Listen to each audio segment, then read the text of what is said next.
అదే గ్రామ సచివాలయ వ్యవస్థ కరెక్ట్, అదే వాలంటీర్ వ్యవస్థ కరెక్ట్. ఇవి రెండూ లేకపోతే దెబ్బని చంద్రబాబు గ్రహించారు. ఎందుకంటే ప్రజలు చేత్కరిస్తున్నారు ఆ రెండు తీసేస్తాం అనేటప్పటికి. కాబట్టి ఇప్పుడు అలాగని వెంటనే లేదు అది మేము కొనసాగిస్తామంటే నవ్వుతారు. ఎందుకు ఆడవాళ్ళని అమ్మాయిల్ని అంటే పవన్ కళ్యాణ్ ద్వారా రెచ్చగొట్టి వాలంటీర్లను కొట్టించి ఒక సివిల్ వార్ తెద్దామని చూశారు. ఎట్లాగా మీ ఇళ్లలో ఉన్నటువంటి లేడీస్ గురించిన సమాచారం వైఎస్ఆర్ కాంగ్రెస్ పార్టీ వాళ్ళకి ఇచ్చి లేపుకెళ్తున్నారు అని చెప్పలా, కిడ్నాపులు చేపిస్తున్నారని. అలాంటి దుర్మార్గమైన మాటలు మాట్లాడినా జనం అసలు పట్టించుకోలే.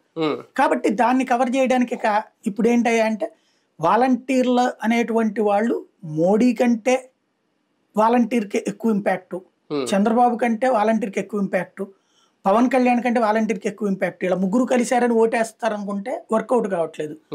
వాలంటీర్ అనేటువంటి వాడు రాకపోతే నా ఇంటికి నష్టమని జనం భావిస్తున్నారు అని గ్రహించి ఏ రాబిన్ శర్మ చెప్పుంటాడు. కాబట్టి ఇప్పుడు అర్జెంట్ గా వాలంటీర్లని సాటిస్ఫై చేయాలి. వాళ్ళకే 5,000 అయింది మీకు 10,000 నేను ఇస్తా, అట్లాగే సచివాలయ వ్యవస్థ కొనసాగిస్తా. ఆయన కొనసాగించేది సచివాలయం ఎవడన్నా తీయగలుగుతాడేక, అయితే గీతే ఇంకో దాంట్లో విలీనం చేస్తే జనం బూతులు తిడతారు. వాలంటీర్ వ్యవస్థను కొనసాగిస్తా, అట్లాగే సంక్షేమ పథకాలు కొనసాగిస్తాం. కాబట్టి ఇదివరకటి రోజుల్లో చంద్రబాబు విజన్ ని తర్వాత రాజశేఖర రెడ్డి ఫాలో అయ్యారు. కానీ ఇక్కడ అంటే నిజంగా వాలంటీర్ నామస్మరణ అయితే జరుగుతోంది. ఇప్పుడు ఆయన ఏ ఉద్దేశంతో చేస్తున్నారో లేదంటే వాళ్ళు నాకట్టుకుంటే